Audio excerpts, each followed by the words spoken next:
วัสดีค่ะชื่อปาริดาวิเศษธนานกรนะคะชื่อเล่นชื่อมุ้ยนะคะปัจจุบันศึกษาอยู่คณะนิเทศศาสตร์ชั้นปีที่3ค่ะความสามารถพิเศษนะคะก็คือเล่นดนตรีค่ะเล่นเปียโนนะคะแล้วก็ตีเทนนิสได้ค่ะผลงานนะคะอ๋อไม่เคยค่ะเราแต่ว่าแต่งเพลงได้ค่ะก็ทำละครนิเทศก็เคยแต่งเพลงให้ละครนิเทศค่ะไม่ได้เป็นลีดที่เราแต่งให้ฟังอ๋อก่อนนะว่านี่คือเพลงที่หนูแต่งเป็นเพลงของละครโรงเล็กนะคะเป็นเพลงในเรื่องThe Musical ค่ะชื่อเพลงกล่อมฝันนะคะเป็นเพลงที่แม่เนี่ยร้องให้ลูกนะคะก็โอเคเลิกแห่งความฝันนั้นบันดาลทุกสิ่งที่เราอาจไม่เคยพบในความจริงไม่ว่ายามใดก็เป็นดังแหล่งพักพิงที่สรรสร้างทุกสิ่งสวยงามค่ะส่วนสูงนะคะ169เซนติเมตรค่ะน้ำหนักประมาณ48ค่ะเข้ารายการนะพร้อมไหมสวัสดีค่ะขอต้อนรับทุกท่านนะคะเข้าสู่รายการ V Fun Unlimit ค่ะแล้ววันนี้นะคะก็มาอยู่กับ VJ มุ้ยค่ะวันนี้นะคะเราจะพาทุกท่านไปออกไลฟ์สไตล์กับ Scoopy I Fun Unlimit ค่ะเราจะพาทุกท่านไปพบกับนักออกแบบมอเตอร์ไซค์นะคะ Scoopy I ค่ะแต่ว่าแล้วนอกจากนี้นะคะเราก็ยังจะพาทุกท่านเนี่ยไปพบกับกองถ่ายโฆษณาค่ะซึ่งเราก็จะพบกับดาราต่างๆมากมายนะคะไม่ว่าจะเป็นมาริโอหนูนา The Richman Toy รวมไปถึงหนุ่มๆไทเทเนียมค่ะแต่ว่าก่อนหน้านั้นนะคะเราไปรับชม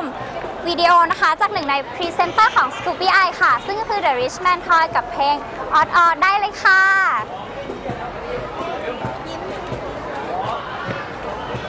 สวัสดีค่ะชื่อโชติกาวรวงศ์สาวกุลนะคะชื่อเล่นชื่อแพมตอนนี้อายุ19ปีเป็นนิสิตชั้นปีที่2คณะนิติศาสตร์จุฬาลงกรณ์มหาวิทยาลัยค่ะก็ในคณะก็เป็นเชียร์ลีดเดอร์ของคณะนิติศาสตร์ค่ะในกีฬาเฟชชี่เกมค่ะ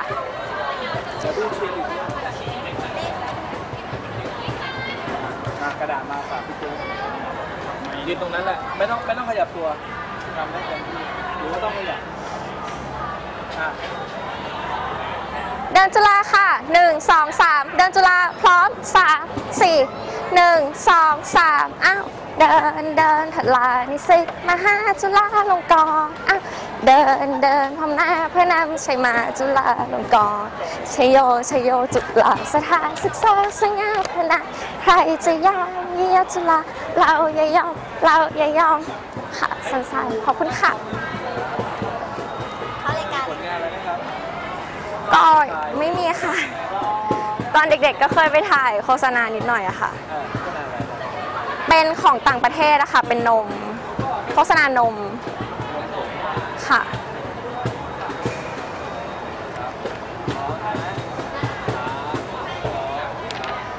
สวัสดีค่ะวันนี้เราก็มาอยู่กับ VJ แพมนะคะกับรายการ V Fun Unlimit ค่ะรายการที่ทุกคนจะพาที่จะพาทุกคนไปซ่าไปมันกันแบบไม่ยั้งไปสัมผัสไลฟ์สไตล์ของวัยรุ่นนะคะว่าตอนนี้เขากำลังฮิตอะไรอยู่อย่างวันนี้เราจะมีเรื่องราวของหนังที่ทุกคนกำลังติดตามที่สุดเรื่องหนึ่งก็คือ The Social Network ค่ะที่จะเล่าเกี่ยวกับชีวิตเรื่องราวของ Mark Zuckerberg ค่ะที่ตอนนี้เขาเป็นผู้ก่อตั้งที่ Facebook ที่กลายมาเป็นเศรษฐีหนุ่มน้อยที่รวยเป็นพันล้านแล้วค่ะแต่กว่าเขาจะมาถึงณจุดนี้นะคะเขาก็ต้องผ่านอะไรมามากมายเลยทีเดียวเดี๋ยวช่วงหน้าเราจะได้มาดูตัวอย่างหนังของเรื่องนี้กันค่ะแต่ว่าตอนนี้เราจะไปชมมิวสิกวิดีโอจากหนุ่มน้อยที่กลายเป็นเศรษฐีไปแล้วเหมือนกันนั่นก็คือ Justin Bieber ค่ะกับเพลง Somebody to Love ซึ่งเป็นเพลงที่ฟีเจอริ่งกับ Ed Sheeran ด้วยค่ะไปดูกันเลยค่ะ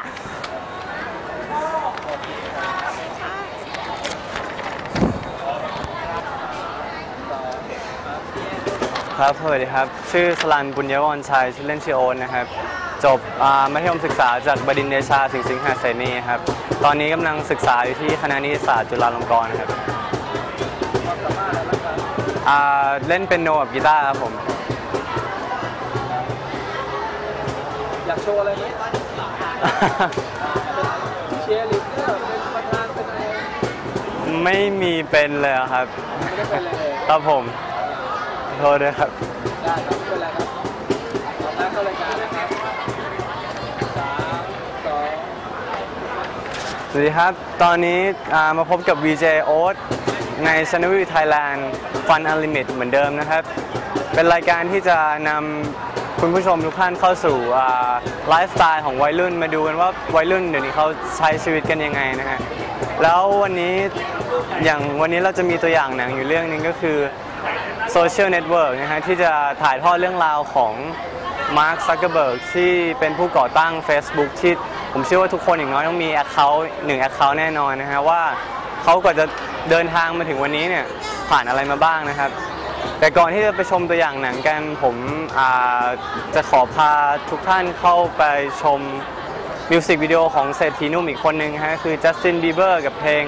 Someone to Love นะฮะซึ่งฟีเจอริงกับยูเชอร์ด้วยครับผมติดตามชมกันได้เลยครับขอบคุณครับ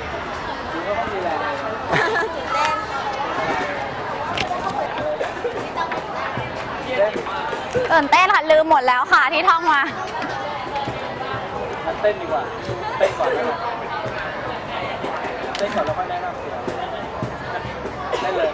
3 2 1 เต้นอะไร เต้นอะไร สวัสดีค่ะ